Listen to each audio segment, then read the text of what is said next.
Momba, Member of Parliament, and he is the chairperson of the Planning and Budgeting Committee, and we're talking about Mr. Fred Jatila.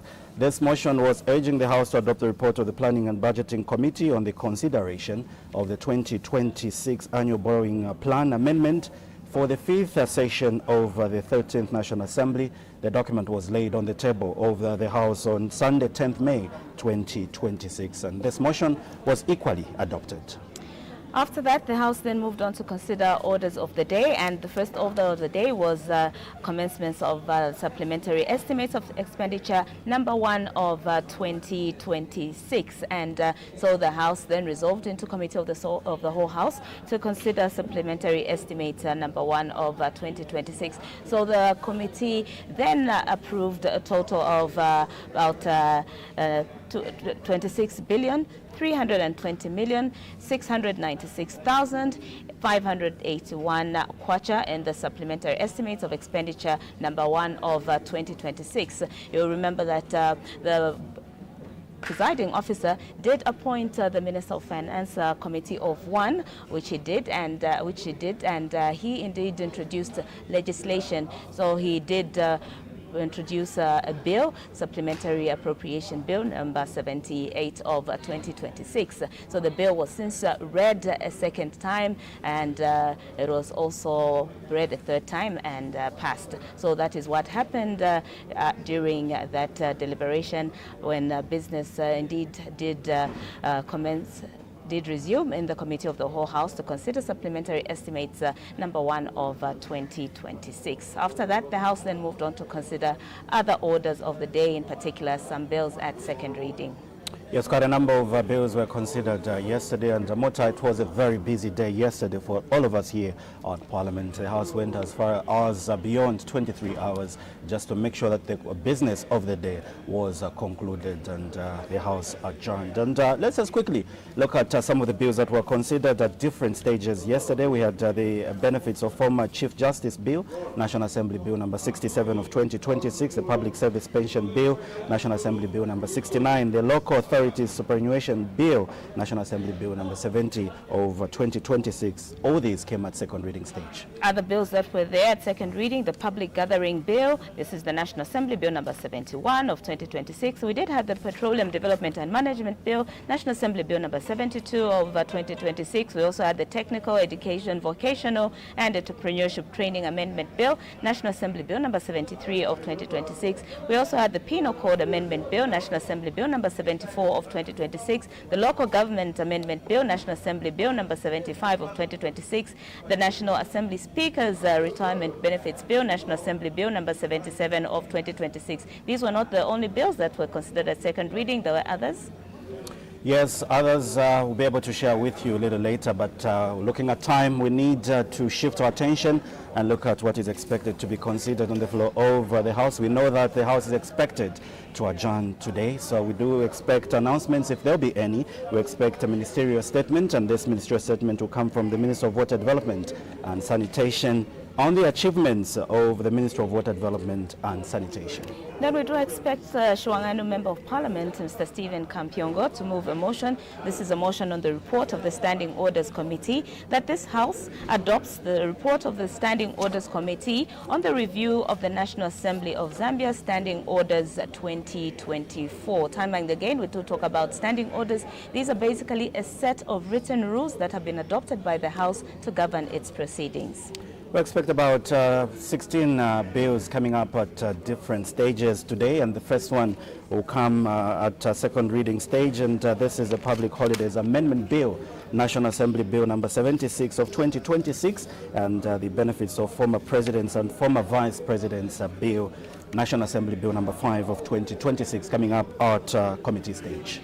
More bills coming up at committee stage. We have the Competition and Consumer Protection Amendment Bill, National Assembly Bill number 40 of 2026, the benefits of former Chief Justice Bill, National Assembly Bill number 67 of 2026, the Public Service Pensions Bill, National Assembly Bill number 69 of 2026, the Local Authorities Superannuation Bill, National Assembly Bill number 70 of 2026. Other bills that are expected to come up at committee stage is a public gathering bill, National Assembly Bill number 71 of 2026, the Petroleum Development and Management Bill, National Assembly Bill number 72 of 2026, the Technical Education, Vocational and Entrepreneurship Training Bill, National Assembly Bill number 73 of 2026. All these coming up at committee stage. Okay, and more to these bills that will be considered, we have the Penal Code Amendment Bill, National Assembly Bill number 74 of 2026, the Local Government Amendment Bill, National Assembly Bill number 75 of 2026, the National Assembly Speaker's Retirement Benefits Bill, National Assembly Bill number 77 of 2026, the National Health Insurance Amendment Bill, National Assembly Bill number 15 of 2026. Bill number 14 is the Anti-Gender-Based Violence Amendment Bill, National Assembly Bill number 18 of 2026, coming up at report stage, and the Health Professions Amendment Bill, National Assembly Bill number 23, the Nurses and Midwives Amendment Bill, National Assembly Bill number 25 of 2026. All these are at committee at report stage. Okay, and more to come at report stage. We have the Mental Health Amendment Bill, National Assembly Bill number 26 of 2026, the Agricultural Lands Amendment Bill, National Assembly Bill number 31 of 2026, the National Housing Authority Amendment Bill, National Assembly Bill number 33 of 2026, the Food and Nutrition Amendment Bill, National Assembly Bill number 38 of 2026. Other bills that are expected to come up is the Mental Health Amendment Bill, National Assembly Bill number 26 of 2026, the Agricultural Lands Amendment Bill, National Assembly Bill number 31, the National Housing Authority Amendment Bill, National Assembly Bill number 33 of 2026. And you can see on your screen, Madam Speaker's procession make its way into the chambers. Honorable members of Parliament, Madam Speaker.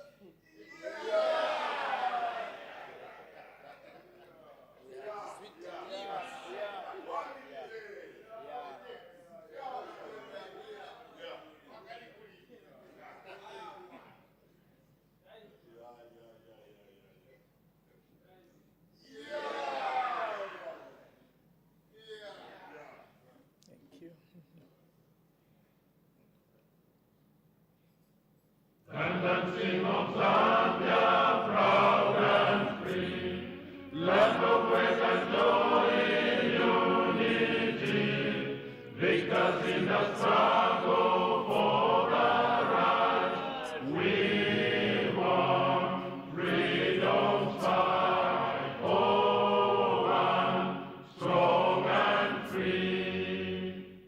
Africa is our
Almighty God, who in your infinite wisdom and providential goodness has appointed the offices of leaders and parliaments for the welfare of society and the just government of the people, we beseech you to consider with your abundant favor us, your servants, whom you have been pleased to call to the performance of such important responsibilities in this land.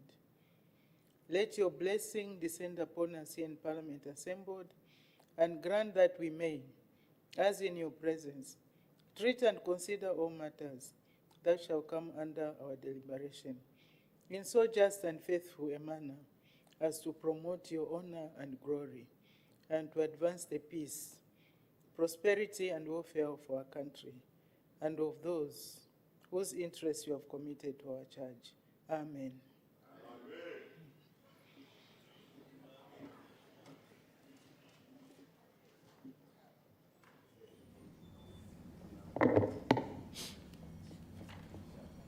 So there is no quorum on the floor of the House, meaning that 1/3 of all members of Parliament are not in the House. So once I didn't see my son when we were business buying will the indeed, midnight oil, commence. and even my neighbor from Chawama. We missed you. So earlier on, we were looking at You, bills. for the honorable member from Mukushia, we have accepted that he comes in as goes as he pleases. So we missed you though, honorable member from Mukushia. Oh, I'm just hoping that the honorable member from Milengi and the honorable minister of education had a good rest.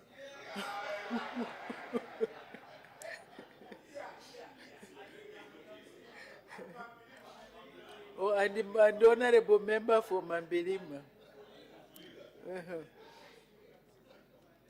No, the honorable member from Mfulira was only looking after the money.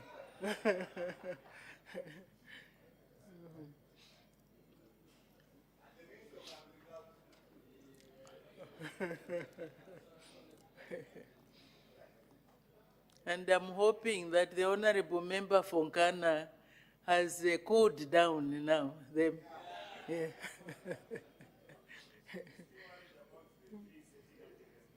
Oh. We apologize for no supper last night. At least you have lunch today. Yeah. Oh, the last supper. We will have the last supper just before the elections are announced.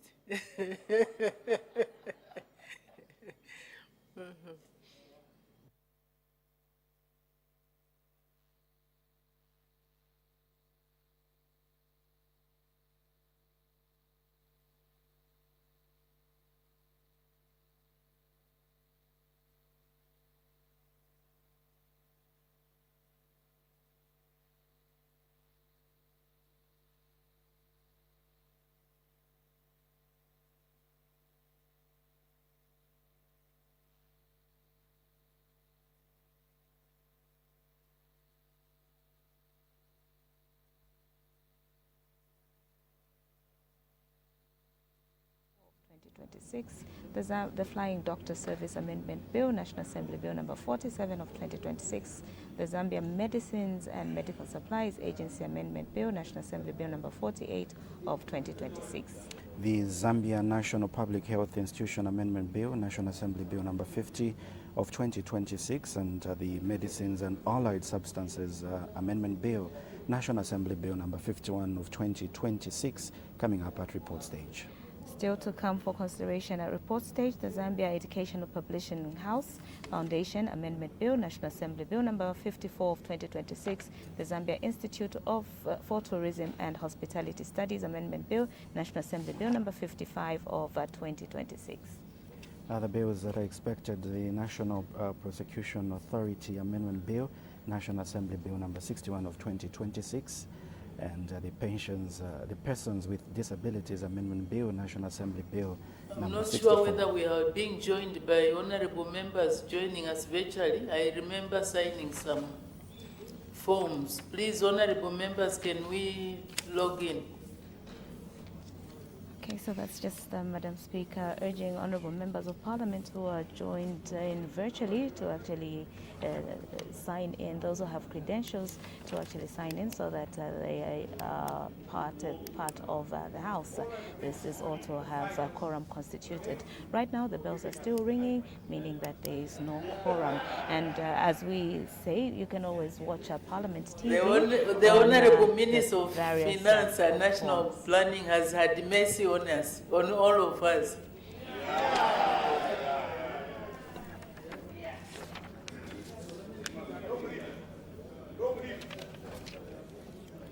Yes, indeed. So right now the bells are ringing, and we do expect that indeed once the quorum is constituted, business will indeed commence. Just a quick summary: we expect a ministerial statement, we expect a motion, we expect 31 bills to be considered at different stages: 1 at second reading, 11 at committee, and 19 at report stage. Just a look at the ministerial statement. The ministerial statement will be on it will be presented by the Minister of Water Development and Sanitation on the achievements of the Ministry of Water Development and Sanitation, and as I said, it will be presented by the Minister of Water Development and Sanitation. Then we do expect to have a motion that will be moved by Shiwangandu Member of Parliament, and that motion, Posent. Yes, the motion will urge the House to adopt the report of the Standing Orders Committee on the review of the National Assembly of Zambia Standing Orders 2024. And we expect members of Parliament to debate this motion just after it's being seconded. And also expect some bills that are coming up at different stages. We've been interesting you to some of the bills that we expect that are expected to be considered on the floor of the House. If you just joined us, we do have the Public Holidays Amendment Bill, National Assembly Bill number 76 of 2026 at second reading, and the benefits of former presidents and former vice presidents Bill, National Assembly Bill number 5 of 2026 coming up at committee stage. Okay, so if you've just tuned to Parliament TV and wondering why we are sitting this time, you will recall that on Thursday, 30th April 2026, there was a motion that was moved by the Vice President, who's the leader of government business in the House. She moved a motion to suspend standing orders, that standing orders 24, 1 and 2, 27, 34,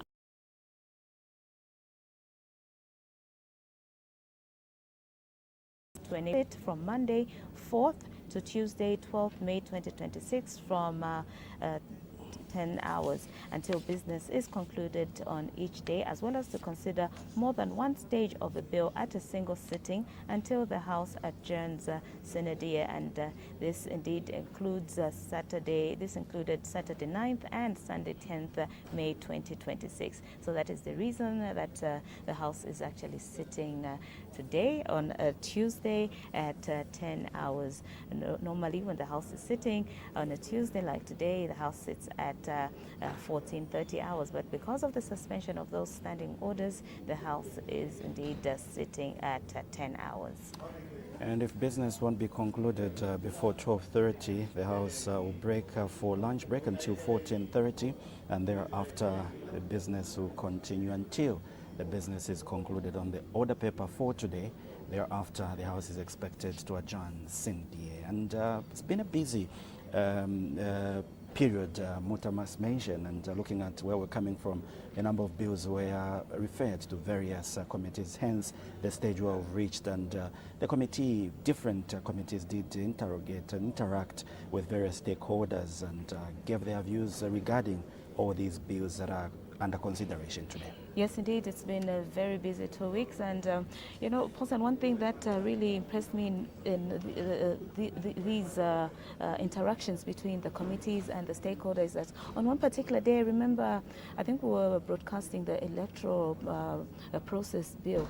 We had a member of the public who actually came through to make a submission to the committee. That just shows how much Parliament is open, how much it wants the public to participate participate, to take keen interest in the happenings here at Parliament. So, like we always say, even as members of the public, ordinary members of the public, all you need to do is come with formal ID, be it your NRC, your driving license or passport, and you'll be able to follow the deliberations. So look for the Honorable quorum members, forms. we now have a quorum. We can start our business. I have no announcements. Later, huh? For later. I have permitted the Honorable Minister of Water Development and Sanitation to present a ministerial statement. The Honorable Minister of Water Development and Sanitation.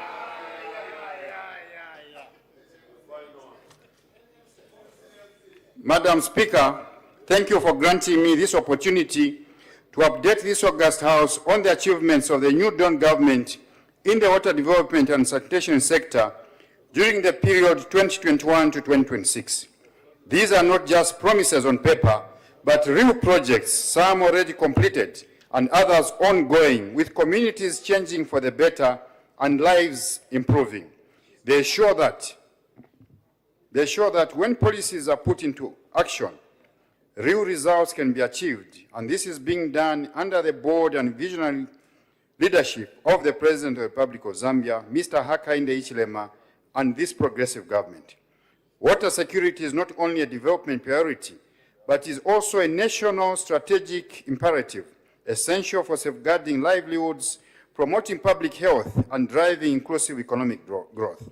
Madam Speaker, this House may wish to note that government has placed the water sector at the center of national development, recognizing its critical role as a key economic enabler, supporting agriculture, energy production, mining, and industrialization.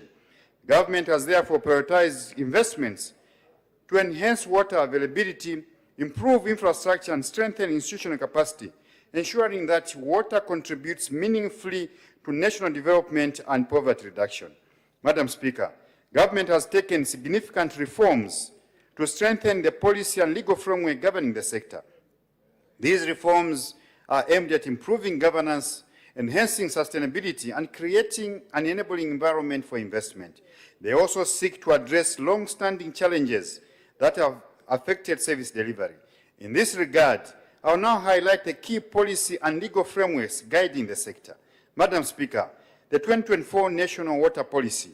The policy emphasizes equitable access, climate resilience, and efficient utilization of water across all sectors of the economy, while strengthening institutional coordination.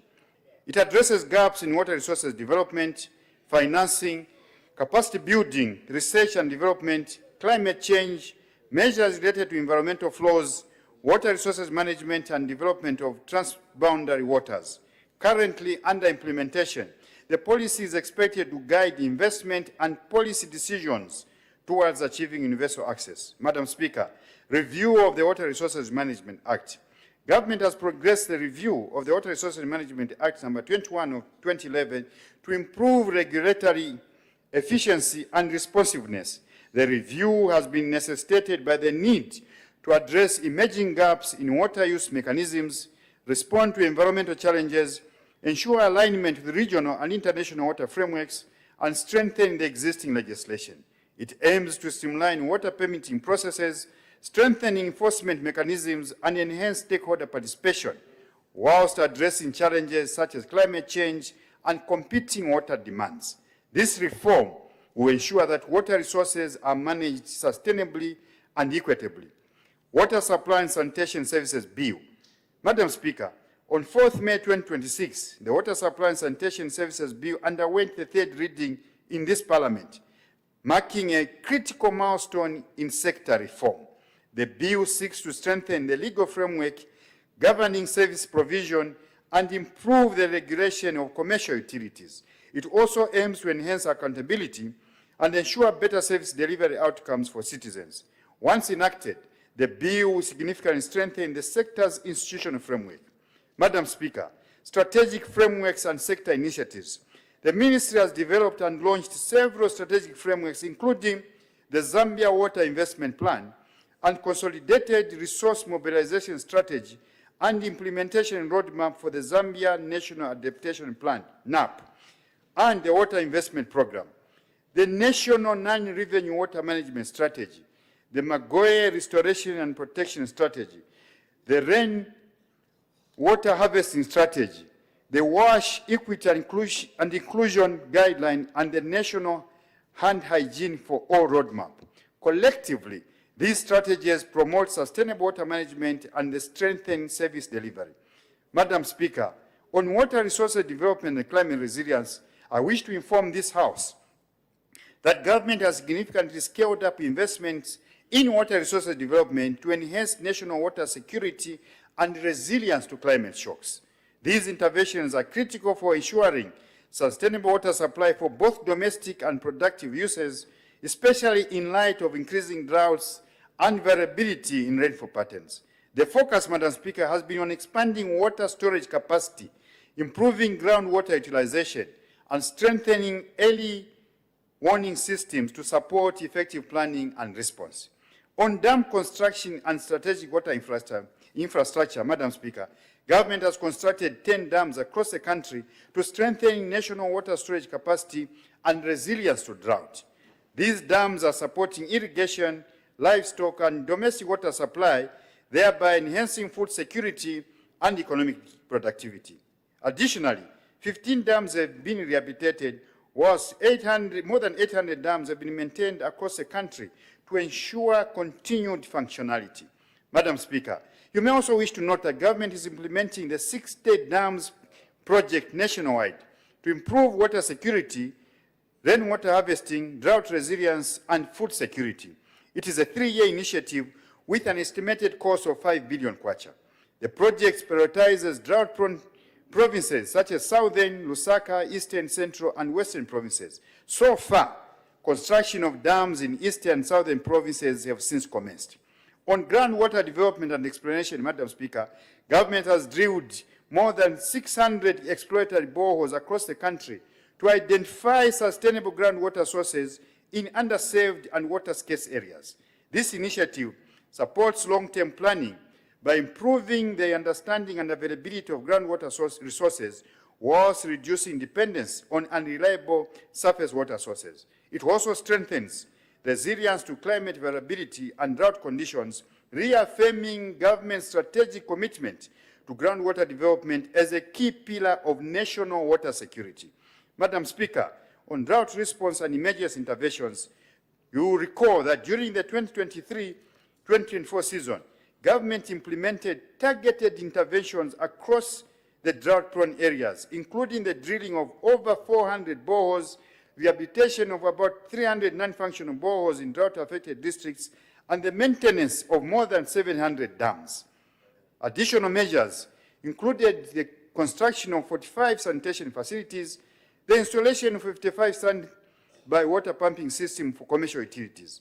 These interventions ensured continued access to water during periods of severe stress. They also demonstrate government's commitment to protecting livelihoods and ensuring national resilience. Madam Speaker, on water supply and sanitation, government has made substantial progress in expanding access to clean and safe water across both rural and urban areas. These investments are improving living standards, reducing disease burden, and supporting economic activities. The focus has been on scaling up infrastructure development while ensuring sustainability and efficiency. This has resulted in significant improvements in service coverage nationwide.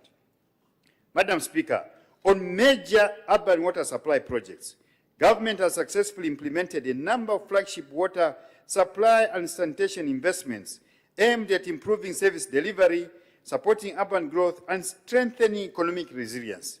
These include the Kafulafuta Water Supply and Sanitation Project at more than $400 million, which is benefiting over 1 million individuals in Ndola, Masaiti, and Pongwe districts.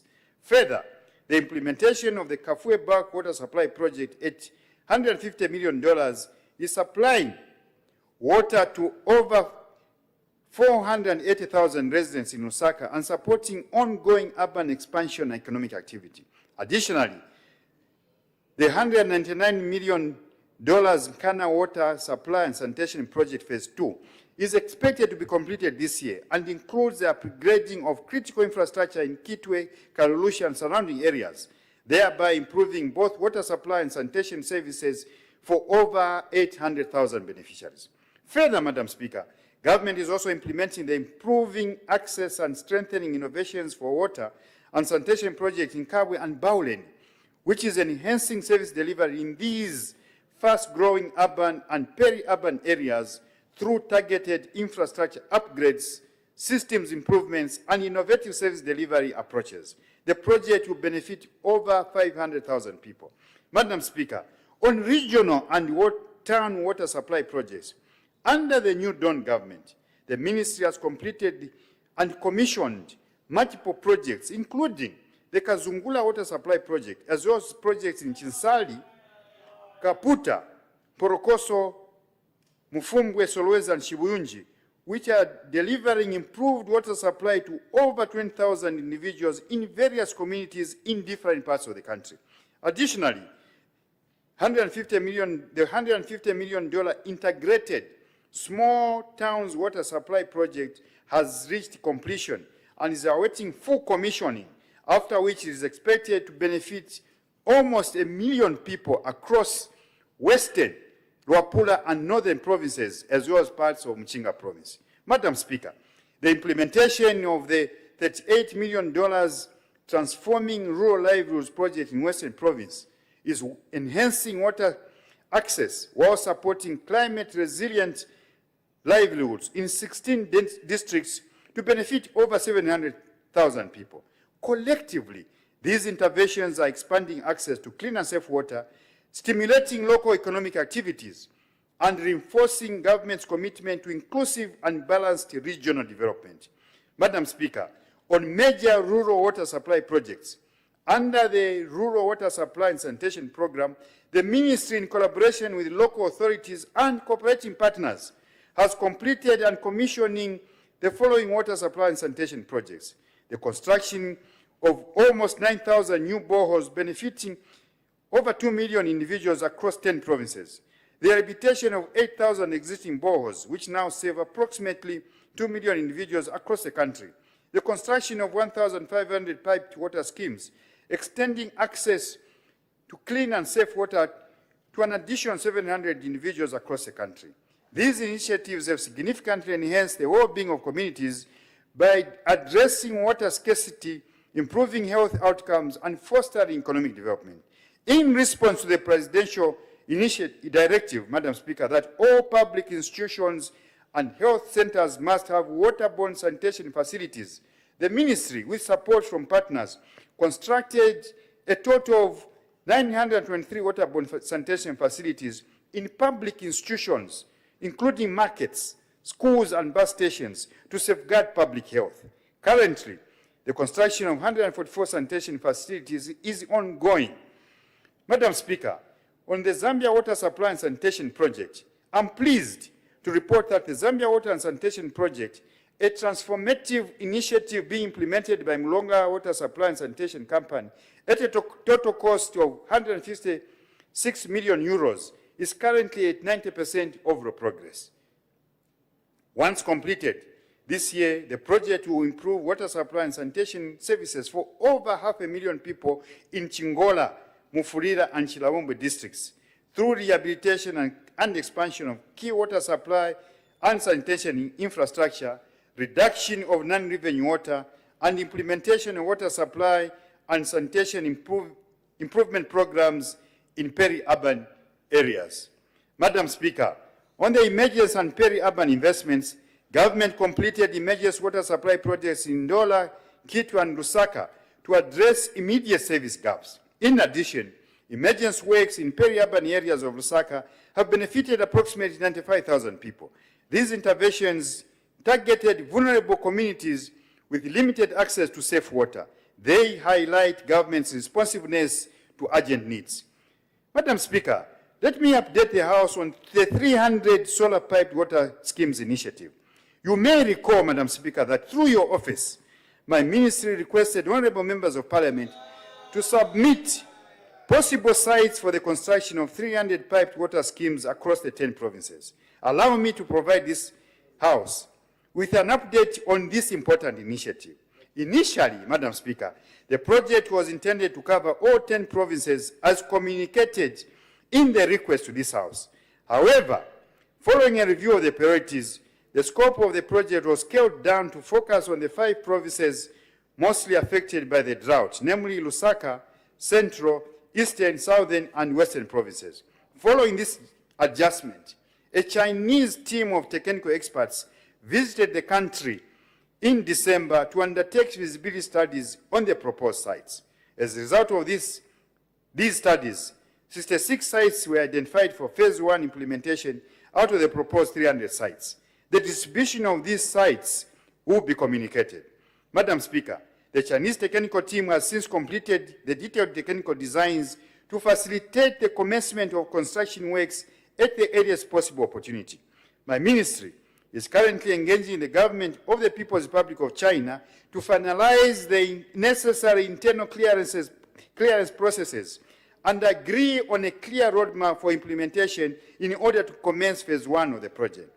Government remains fully committed to ensuring the successful implementation of this project, which is expected to enhance access to safe and reliable water supply services, particularly in drought-affected areas. The other provinces not catered for in this project will be catered for under the ministry's budget, and the projects are already being identified. Madam Speaker, on the economic impact and strategic value, the investments made in the water sector have had significant economic and social benefits. Improved water access has reduced the incidence of waterborne diseases, thereby lowering healthcare costs and improving productivity. It has also supported agricultural production, contributing to food security and rural incomes. Furthermore, reliable water supply has enhanced industrial efficiency and investment attractiveness. Madam Speaker, water infrastructure development has also created employment opportunities across the country. From construction to operation and maintenance, these projects have generated jobs and stimulated local economies. In addition, improved access has reduced the time spent fetching water, particularly for women and children, allowing them to engage in productive activities. This demonstrates the broader socio-economic impact of water sector investments. Collectively, Madam Speaker, these projects are critical enablers of Zambia's industrialization agenda and urban development trajectory, whilst also strengthening resilience in water service provision across key growth centers. Madam Speaker, despite these achievements, we have challenges. Despite the progress made, Madam Speaker, the sector continues to face several challenges that require sustained attention.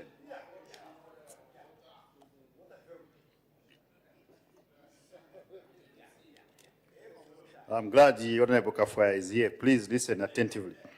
These challenges, Madam Speaker, have implications for service delivery, financial sustainability, and infrastructure development. The challenges, Madam Speaker, include vandalism of infrastructure, which disrupts service delivery and increases maintenance costs. Aging infrastructure also poses risks to reliability and efficiency, requiring significant investments for rehabilitation and upgrading. In addition, exchange rate volatility has increased the cost of critical inputs, such as water treatment chemicals. Furthermore, Madam Speaker, limited funding continues to affect project implementation timelines.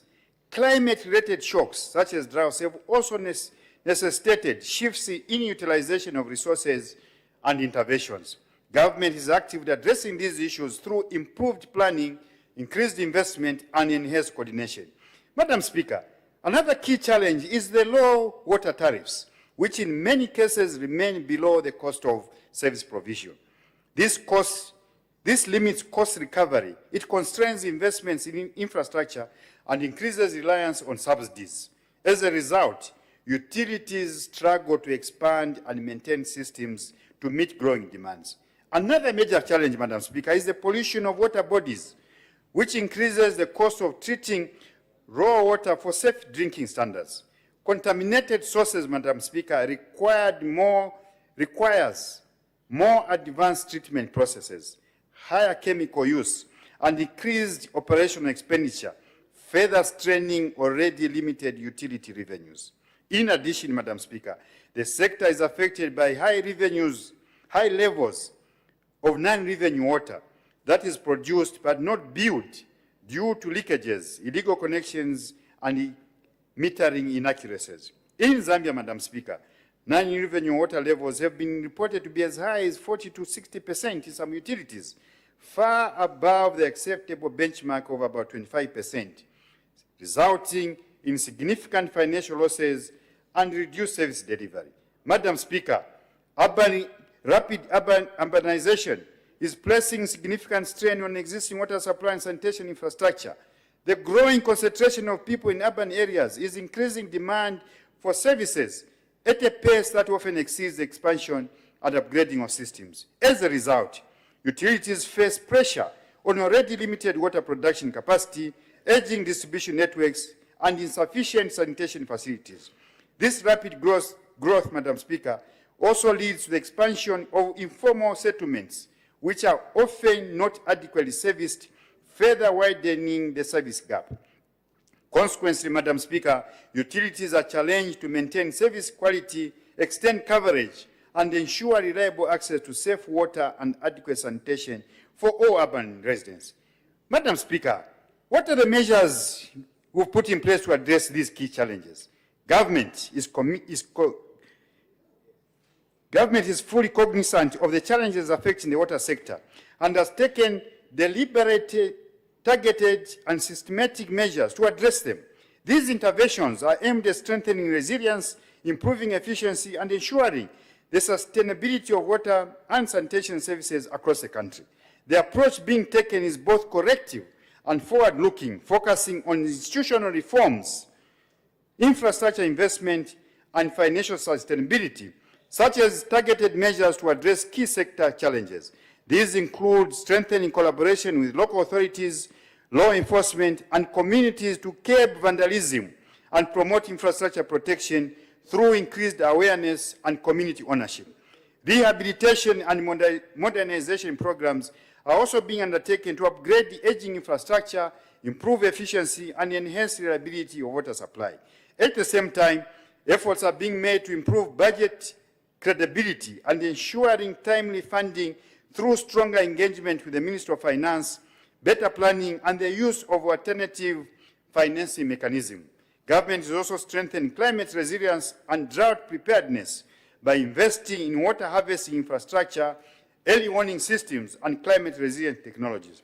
Additionally, reforms are being implemented to enhance the financial sustainability of commercial utilities through improved operational efficiency, reduction of non-revenue water, strengthened governance, and the possibility of transitioning to cost-reflective tariffs under the Water Supply and Sanitation Bill 2026, recently passed by this House.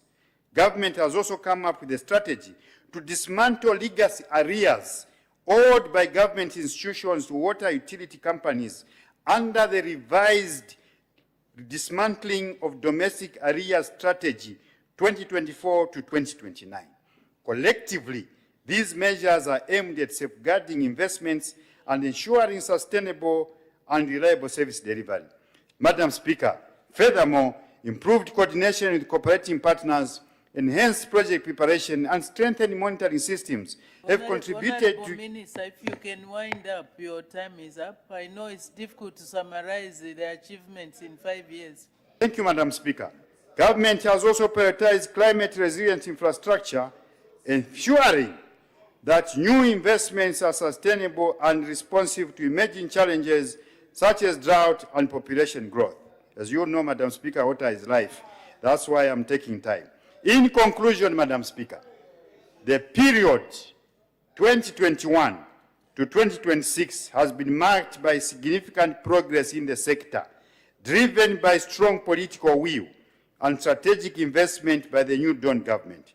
The achievements recorded demonstrate government's commitment to improving water security, expanding access, and enhancing service delivery. These efforts are contributing to national development and improving the quality of life. Madam Speaker, government remains resolute in its commitment to building a resilient and sustainable water sector. Our goal is to ensure that every Zambian has access to clean and safe water and adequate sanitation. Madam Speaker, I thank you sincerely for giving me this time. I thank you. Thank you very much, Honorable Minister. Honorable members are now free to ask questions on points of clarification on the ministerial statement presented by the Honorable Minister of Water, Development and Sanitation. The Honorable Member for Masaiti. Thank you very much, Madam Speaker. Madam Speaker, we appreciate so much the commissioning of the Kaflafuta Dam by His Excellency, the President Hakainde Hichilema. Honorable Minister, the Kaflafuta Dam in some surrounding areas have reported water challenges with cause for faster expansion of the distribution network. When are you addressing these challenges for the people in all these surrounding areas to benefit from this wonderful project? Thank you, Madam Speaker. Thank you very much. The Honorable Minister of Water, Development and Sanitation. Thank you very much for that very important question from Honorable Member from Masaiti. Indeed, the first phase was to complete the dam, to construct the intake, the treatment plant, the transmission network, as well as the storage. In the next phase, we are looking at expanding the system to cater for those who have not been catered for in the first phase. Madam Speaker, I thank you. Thank you. The Honorable Member for Kwacha. Thank you, Madam Speaker, and thank you, Honorable Minister, for that ministerial statement presented to the House. Allow me, Madam Speaker, just briefly to commend you for the tested leadership that you displayed during the 5th session of the 13th National Assembly. We are quite happy, and definitely all of us, we are going to miss you for the next 3 months, because of course we are coming back, except for one member of Parliament who is not coming back, Menya Nizoro. Honorable Minister, that is on a lighter note, Madam Speaker. Honorable Minister, my interest is on Nkana Water Plant, the newly constructed Nkana Water Plant. I would like to find out what percentage has been done so far and what is remaining, so that we can comfort the people of Kitwe in particular, and also the surrounding areas like Kalulushi, Chambeshi, and the other outskirts. Thank you, Madam Speaker. Thank you. The Honorable Minister of Water, Development and Sanitation. Let me thank Kwacha Member of Parliament again for this very, very important project. I must confirm, Madam Speaker, that the Nkana Water Supply Project is a very, very important project for the people of Kitwe and Kalulushi. This is a major infrastructure project. A lot of money has been invested in this project. This project will impact the people of Kitwe and Kalulushi in a very, very huge way. Madam Speaker, currently the project is at about 90% complete. This project is earmarked for commissioning in June 2026, this year, in a month's time or so. A lot of components, various components of the project actually have been completed, and right now they are undergoing commissioning tests. So the people of Kitwe and Kalulushi will see an improved quality of supply to their households in the coming 2 months. Madam Speaker, I thank you. Thank you very much. The Honorable Member for Isoka. Thank you very much, Madam Speaker. Honorable Minister, you have said in your statement that dams have been commenced and constructed in some parts of the country. What about Muchinga province, particularly Isoka constituency? When are you going to give us one dam? Madam Speaker, water is life. And in Isoka, we have challenges of water. I've been talking with the minister. He has been promising me that, no, don't worry, Honorable, we are going to construct a dam for you. But now we are closing today. When are you going to give us one dam in Isoka constituency, Honorable Minister? I thank you, Madam Speaker. Thank you. The Honorable Minister of Water Development and Sanitation. Madam Speaker, let me also say this on the question. I think you also asked when is any dam going to be constructed in Muchinga. You will recall, Madam Speaker, that you have come to this House several times to update members on what's happening in each province. Across all the provinces of this republic, we have constructed dams, we've constructed water infrastructure, we've given every province equally this water infrastructure. In Muchinga, actually, I came on the floor of the House. I may not have the details now, but I can tell you that we've done a lot of projects in Muchinga. In particular now, coming to Isoka, yes, I think me and you have agreed that a team from the ministry is visiting you very soon to identify the sites where we'll construct this dam. So the people of Isoka must be assured that the dam we are looking for will be constructed. And let me thank the people of Isoka for the support they give you, because I think you've been a present member of parliament. And since we are both coming back together in this House, we'll give you that dam. Madam Speaker, I thank you. Thank you. The Honorable Member for Shiwangandu. Thank you, Madam Speaker, for allowing me to make a follow-up question on the statements the Honorable Minister responsible for the water sector.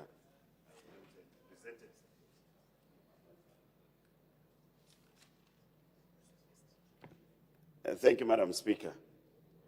Madam Speaker, I just want to press it on record that if there is something I would remain proud of during my public tour of duty as a public servant, these two significant projects being the Kafue bulk water supply and the Kafulafuta bulk water supply.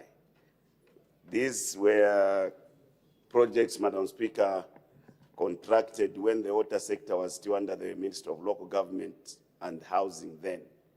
And due to the pressure the nation was getting and the population growth, I had to commit the nation to borrowing some significant amount of money to go into this project. So, Minister, that project is very significant to our people, both here in Lusaka province and on the Copper Belt. But I heard you speak about the schemes, and we have a number of districts that are yet to have proper water sanitation and reticulation systems. Shiwangandu had a proposed project, I think that was supposed to be funded by some donors. I would like to find out whether it's now catered for under those schemes that you have mentioned in terms of what you need to roll out. I thank you, Madam Speaker. Thank you. The Honorable Minister of Water Development and Sanitation.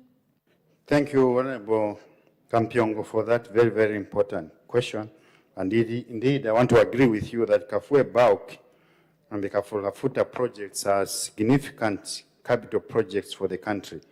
I think it would also be right to thank His Excellency, the President of the Republic of Zambia, Mr. Hakainde Hichilema, for breathing life back into these projects. Madam Speaker, because of the debt crunch we're in, these projects would never have been completed if we did not do certain things to ensure that we complete them.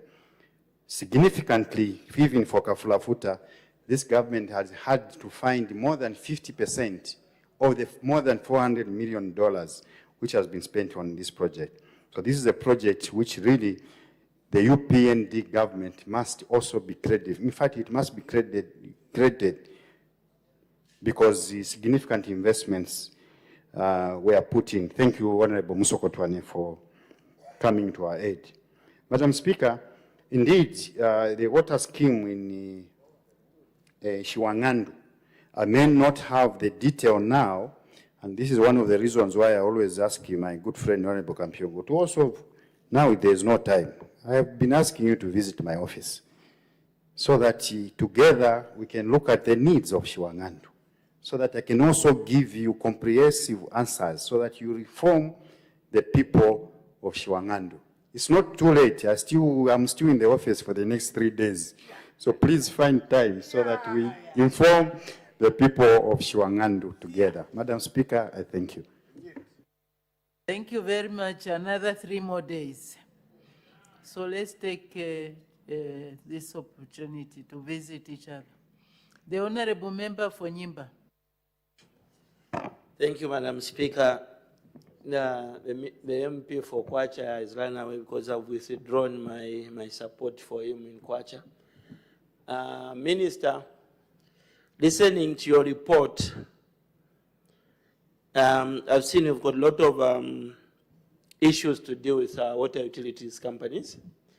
Minister, water companies shouldn't be a loss-making companies, and I know that over 90% of your water utility companies their accounts are always on negative. Minister, I will take you to my constituency, our district in Nyimba. You agree with me that we have a lot of issues that to do with dams, to do with water, the CBD, and you know, Minister, yourself there, that running a water company needs a person like yourself, is a water engineer or an engineer. And looking at your establishment, Madam Speaker, it's sad that a company like Eastern Water, especially the Nyimba branch, Madam Speaker, is headed by an accountant.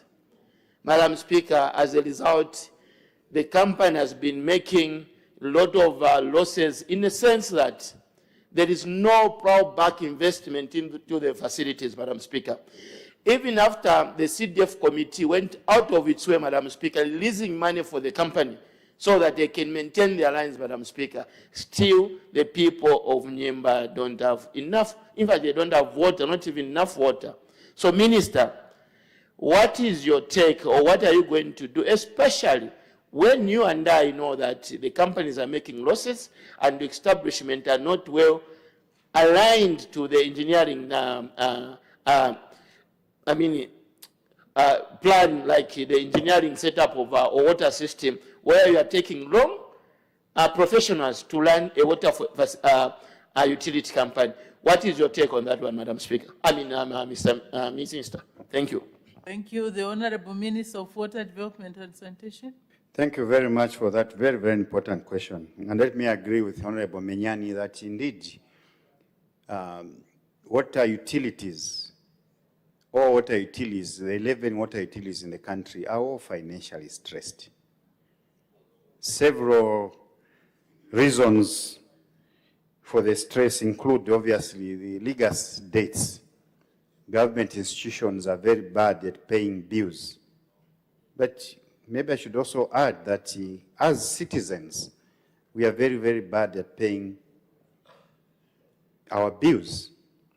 Despite the high cost of providing water to our people, to these institutions, from the high energy costs, to the high chemical costs, to the high costs for paying salaries, you find that the tariff is below the cost of production. And I think I stated very clearly in my statement that obviously we are looking at the cost-reflective tariffs. We should all agree as a country that we must stop treating water as a social good. Water is very, very expensive to provide, so we must pay for it. Other than just increasing the tariffs, we're also looking at how water utilities can improve on their efficiency. Non-revenue water is too high. We need to reduce that. We also need to see how, as a country, and if, Madam Speaker, this we are taking very, very seriously, how we can also invite manufacturing companies of chemicals to come to the country. We've done very well in the other sectors, but I think we also need to do this in the water sector because the cost of chemicals is very, very high. Further, Madam Speaker, us as a country as well, and obviously through the Ministry of Water Development and Sanitation and the Ministry of Green Economy and Environment, we need to see how we protect our water sources, surface water, underground water. Because of the high levels of pollution in these water bodies, the cost of treating this water in order to supply quality water to our people is getting very, very high. So when you look at all these issues, Madam Speaker, we need what we call sector reforms. And passing this law here in Parliament, and I want to thank all members of Parliament for having passed this law. This will also help us improve efficiency. This will also help us run the water sector better. We believe that together we can run the water sector better, and in running the water sector better, the various commercial utilities can also run profitably. Madam Speaker, we as government, we do not have all the resources to support the water sector. The water utilities must run profitably on their own. Madam Speaker, I thank you. Thank you very much. The Honourable Member for Kabwe Central. Thank you so much, Madam Speaker, for giving this opportunity to ask a follow-up question. Honourable Minister, thank you so much for your statement, and indeed I want to attest that you have done a lot in terms of providing clean drinking water. The New Dawn government is doing a lot, especially even under CDF, that we are doing a lot. But I want to give you a scenario in Kabwe, which you might be aware of. You know, in Kabwe, we have a challenge. The water system, the pipes were laid down in 1930s, 60 years ago. It's a long time. In fact, most of the pipes are corroded. There are a lot of leakages, you know, and even roots find its way through the water pipes. Sometimes you find when they are working on these pipes, they would be pulling out a root, you think it's a snake that they are pulling out, and yet it's just the roots. So we find that even when there is water supply, water does not go to these communities because they are blocked, there's blockages. And I want to say thank you so much because in 2024, there was a budget under cooperating partners under European Union where you said they are going to replace the pipes. But up to now, Minister, I have not seen that project taking place. When do we see this project taking place? Thank you. Thank you. The Honourable Minister of Water Development and Sanitation. Madam Speaker, Honourable Member of Parliament for Kabwe Central brings out three very important points which I want to quickly look at. Number one is for us members of Parliament to apply some of our funds from CDF on water projects. This has worked very well, Madam Speaker. I want to encourage other members of Parliament to partner with the ministry so that the ministry can give us technical support. We've done this in high-density areas like Baulen, for example, working with the Honourable Haimbe, where of now supplying surface water because the underground water there is contaminated. We've done that in Western Province, in Eastern Province, in Central, in a lot of provinces. Do not resist utilizing your funds to provide water and sanitation facilities to your constituents. I think this is one of the biggest cry for our constituencies, water and sanitation facilities.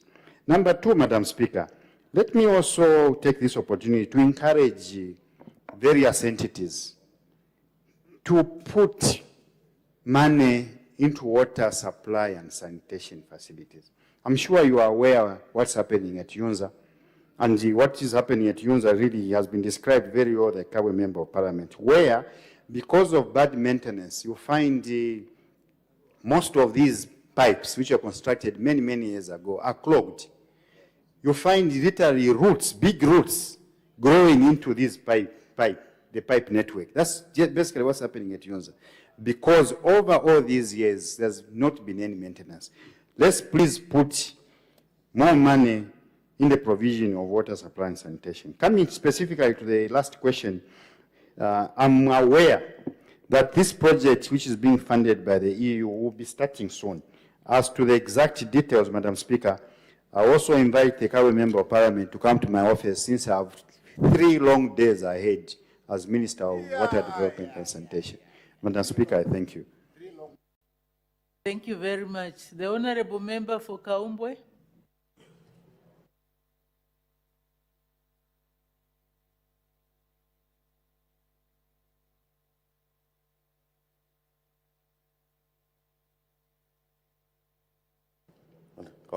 Thank you so much, Madam Speaker, for the opportunity. Honorable Minister, we've seen that really the New Dawn government has made tremendous progress in the provision of water and sanitation services to the country. And my point of clarification, what I want to seek, is based on the CDF. We have provided a bit of some money towards the water and sanitation services in most of our constituencies, and the water component. So, like in my constituency, I have 2 dams. I've constructed 2 dams under CDF. We've also drilled and equipped more than 50 boreholes. How is your ministry collaborating to strengthen the water supply and the sanitation facilities that are constructed under the CDF in terms of like water committee to pay tariffs for maintenance of these boreholes? Is the water and sanitation bill addressing these facilities in the rural areas constructed under the CDF? I thank you.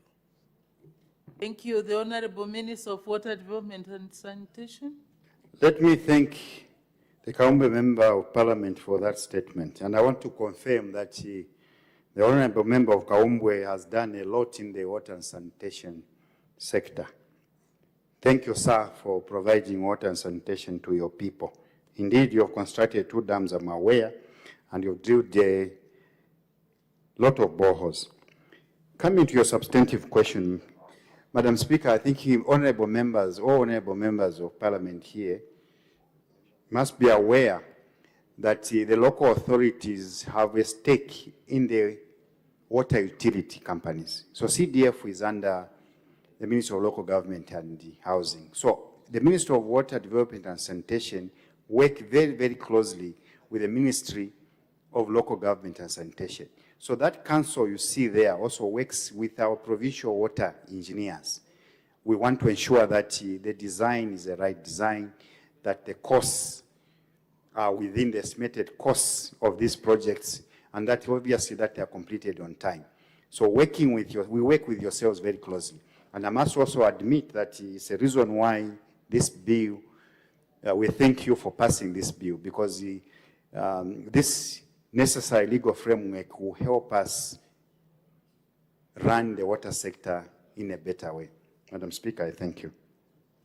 Thank you. The Honorable Member for Wacha. Thank you very much, Madam Speaker, for granting me this opportunity to pose a question on behalf of the good people of Wacha Parliamentary Constituency. And to be specific, the people of Makululu, which is one of the biggest, Madam Speaker, unplanned settlement in Southern Africa. It comes after Soweto in South Africa, and in Africa after Kibera, that is in Kenya. And I'm very much aware, Madam Speaker, that Minister, your ministry is supposed to undertake a water project in Makululu and planned a settlement.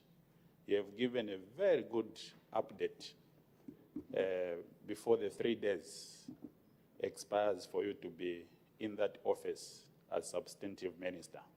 So an update for the good people of Makululu, having about 5 words: Makululu itself, Zambezi, Momba, Chirilalila, and also David Ramusho. Is there any program for water provision in this big unplanned settlement with so many people. I think Minister, your colleague there, Minister of Sport and Youth, Arts and Youths, he's been there in Makululu and is able to appreciate what I'm submitting on the floor of the House, Madam Speaker, this morning. I submit. Thank you very much. The Honorable Minister of Water Development and Sanitation. Madam Speaker, let me thank the Water Member of Parliament for that question. And let me confirm to you that indeed Makululu is one of the biggest unplanned settlements in Africa. But more significantly, Madam Speaker, when you talk about Kabwe, as far as water supply and sanitation services is concerned, you basically talk about Mulungushi and Makululu.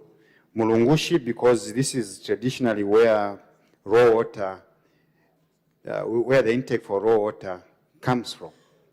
The raw water comes from Mulungushi Dam. But because of climate change, Madam Speaker, I've seen levels going down. Hence the switch now to Makululu.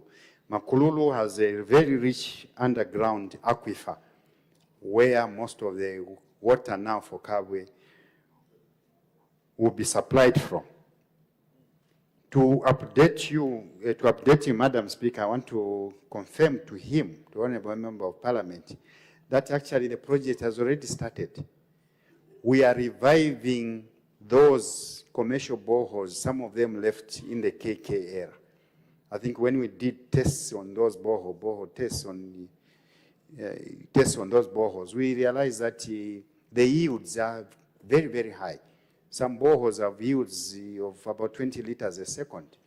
That's good enough for us to pump into those storage structures, and then obviously pump to the good people of Kabwe. Madam Speaker, this is significant because I also want to request the Member of Parliament that working together, that underground source is protected from encroachment, because Makululu is also moving the other direction. You need to help us now that you'll be the incoming Member of Parliament for Makululu. And we can only wish you the best. Madam Speaker, I thank you. Thank you very much. I'm hoping that the Honorable Minister of Home Affairs and Internal Security had enough mascono for breakfast, since he missed the supper. Welcome, Honorable Minister.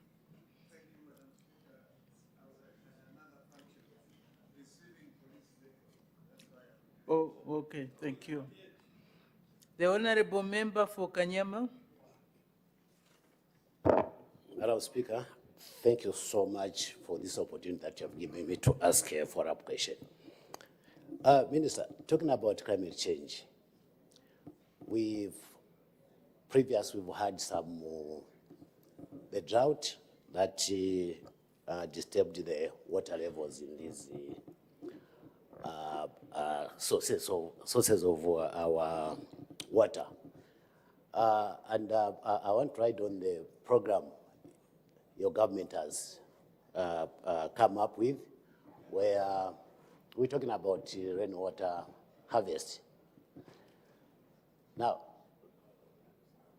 looking at the challenges that we normally face in an event there's a drought, coupled with the same program on rainwater harvest, what has your ministry, together with other collaborating ministries, done to implement that program so that each time we have these droughts, we are able to sustain the water levels to some extent? Madam Speaker, I submit. Thank you. The Honorable Minister of Water Development and Sanitation. Madam Speaker, thank you so much for that question. But I thought in my statement, I think I also tabulated a number of interventions we are doing. Harvesting water for irrigation, for hydropower, for industrial use, as well as for domestic use, I think is key for us. And I also mentioned a number of projects which are already ongoing, including the flagship 5 billion Kwacha project in drought-prone areas, which has since started. I also mentioned the number of dams we've rehabilitated, the number of dams we've maintained, the number of dams planned for construction. But, Madam Speaker, since a Member of Parliament touched on climate change, I also want to encourage him that flooding affects him quite in a negative way, because whenever there's a flood in Kanyama, there are diarrheal diseases as well, cholera outbreaks. But I must confess that working with him very, very closely, we've managed to drill a number of boreholes there. We managed to put up storage facilities there. And because we've improved sanitation as well, remember there are a lot of pit latrines there. Working together, improving the wash facilities in Kanyama, I think we are proud as a government to say we are almost containing cholera outbreaks in the country. Madam Speaker, I thank you. Thank you very much. Unfortunately, we have run out of time. Apologies. We have a long day. The Honorable Member for Serenge is insisting. Honorable Member for Serenge will be the last one. Thank you, Madam Speaker, for according the people of Serenge to say something on this very important topic. Honorable Minister, indeed, we appreciate your ministerial statement, and it's quite comforting. But we have one major concern. I think this probably should be countrywide. Those projects which even received some down payments and have since stored, what measures have you put in place so that these works are executed and the people are given this life-saving commodity? Thank you. The Honorable Minister of Water Development and Sanitation.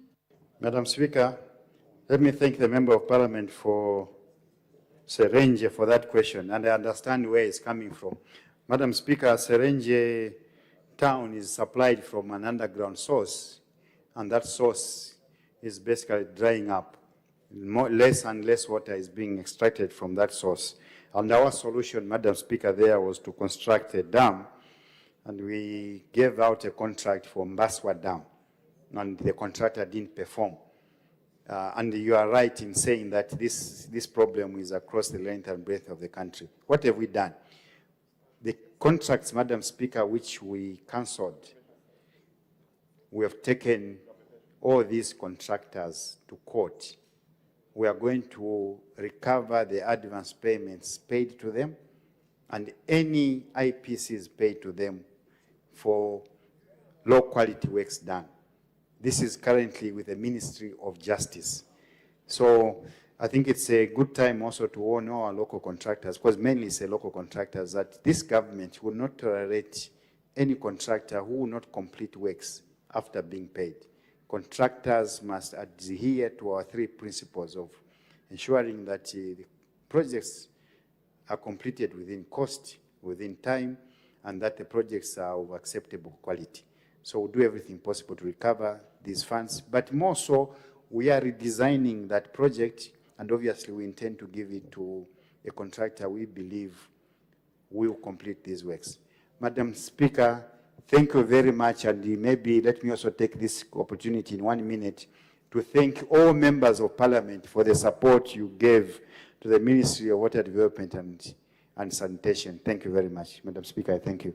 Thank you very much. I see that there are only 3 honorable members, only 3 that had indicated. If we can quickly go through these questions, I'm looking at time, since the Honorable Minister also overshot his time, so maybe. So please ask brief questions and the Minister brief answers. We start with the Honorable Member for Chawama. Thank you, Madam Speaker. Honorable Minister, in the new residential areas, we have people that are digging boreholes nearly everywhere.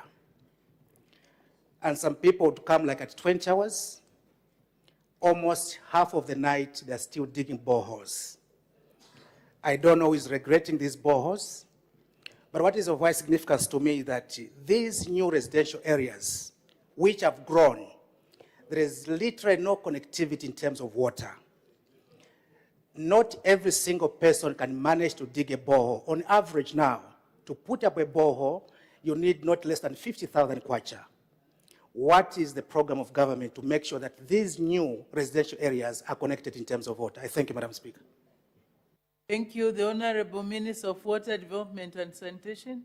Thank you very much for that question. Again, Madam Speaker, that's a very, very important question. Madam Speaker, we are trying to encourage our people to connect to our schemes.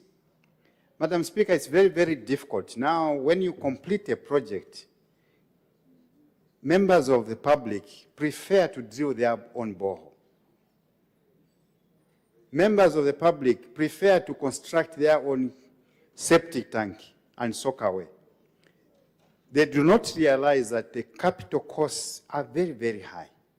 And this is, I'm talking about in places where we've constructed a treatment plant, a transmission network, and the system is ready to connect our people.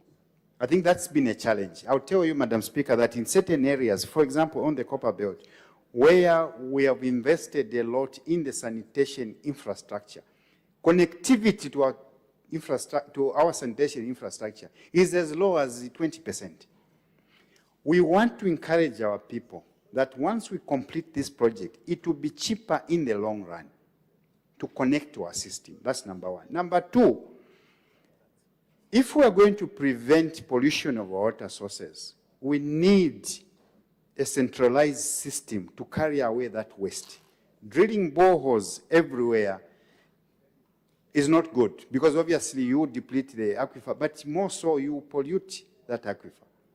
This is very, very important. That question, Madam Speaker, we hope that under the new law and the regulations coming, we want to work closely with the Ministry of Local Government, the councils, to see that any place which is opened up for development, we cater for our people as far as water and sanitation facilities are concerned. And everybody will be required to connect to that system, because we need to reduce pollution of our water sources. Madam Speaker, I thank you. Thank you very much. The Honorable Member for Petauke Central. Thank you, Madam Speaker.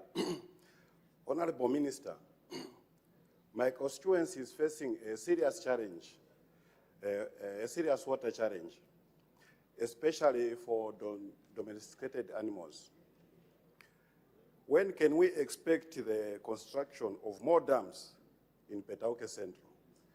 Because manzi yavuta Petauke Central, ng'ombe zizifwe, meaning water is scarce in Petauke. Cows are going to die. I thank you, Madam Speaker. Thank you very much. The Honorable Minister of Water Development and Sanitation.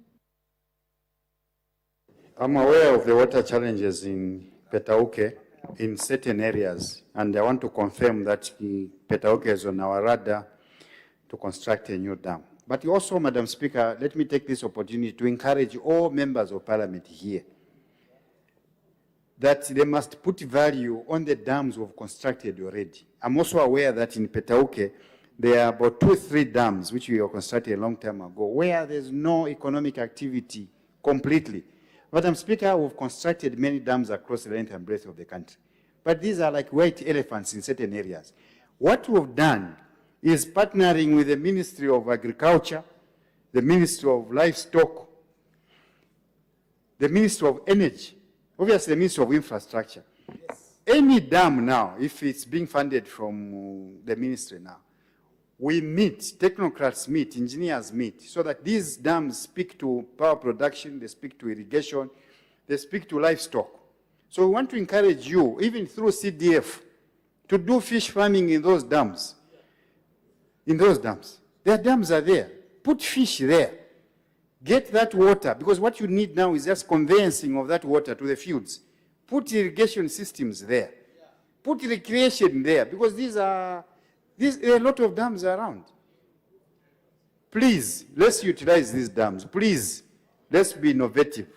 including Mutoteka Fire. There's a dam there which is sleeping. So please come to the ministry. I still have 3 days. We can do a lot in 3 days to help you utilize those dams. Madam Speaker, I thank you. Thank you very much. The Honorable Member for Chama North. Thank you, Madam Speaker. Thank you, Minister, for that ministerial statement. Minister, your ministry is very, very key because as it is said that water is life. Your ministry awarded contracts in 2022 for drilling of boreholes in Mchinga province. And that time, Chama was in Mchinga province before it was relocated to Eastern province. And you gave us 24 boreholes, 12 for Chama North and 12 for Chama South. But up to this time, Minister, those boreholes have not been drilled from 2022. I wanted to find out from you what your ministry is doing to ensure that these boreholes are drilled. I thank you. Thank you. The Honorable Minister for Water Development and Sanitation. I think the general statement is that all failed contracts are right now being looked at the Ministry of Justice. As I said initially, we will recover funds, but also for where the contractors have failed, I think we are coming up with new contracts. To be specific for Chama, please come to the office.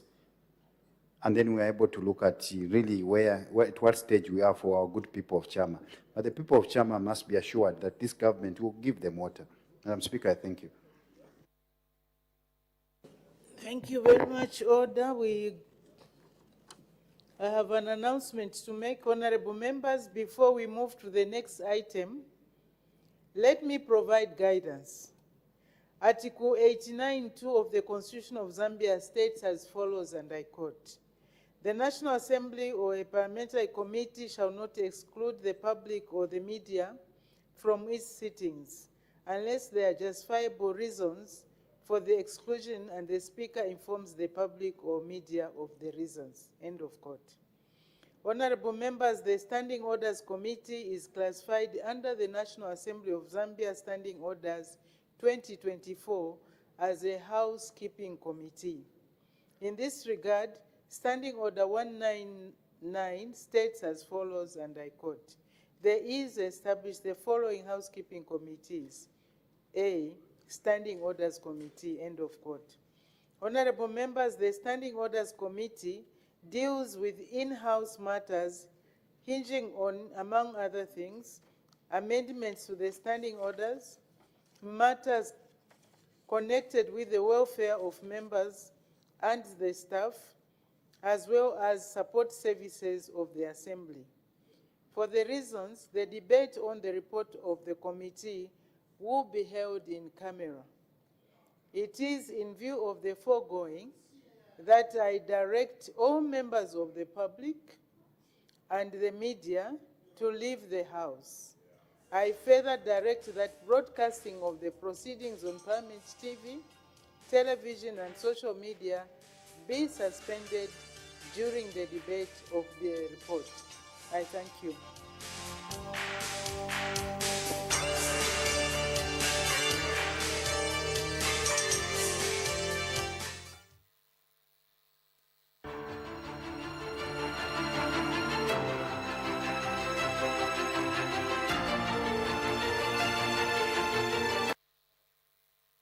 Good morning. Mother Nature painted the sky for us this morning. She took some crimson reds and busts them into oranges. She hides the moon behind the curtain, safe out of sight. Then she looks